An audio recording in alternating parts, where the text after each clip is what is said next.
In the modern game, core stability is essential for a prop. Are there any exercises that aspiring props can do in order to get them core stability? Absolutely. A lot of your power comes from your hip and waist area, which the core stability obviously accentuates. There are a few exercises that you can do, particularly at home, but let's go out in the field and perhaps show you some more prop-specific ones which we can use. Okay.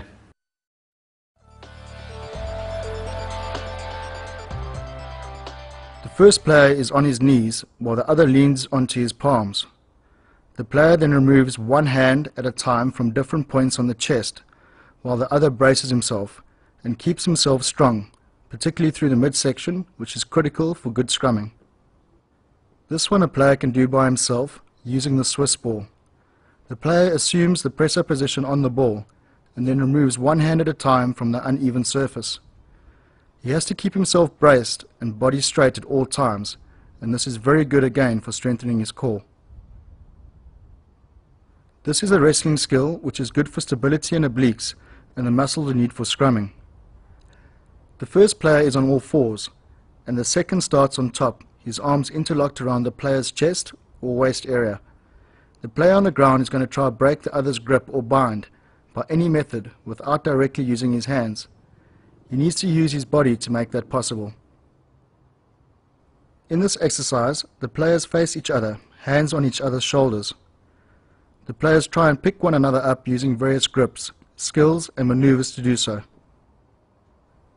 Using the Swiss ball, the next is a very good drill to get your body into a good pushing position and shoulder in the right place for scrumming. The object is for one guy to push the other back. You will see he needs to keep his shoulder in a direct pushing line with his back, or either go up or start being pushed back.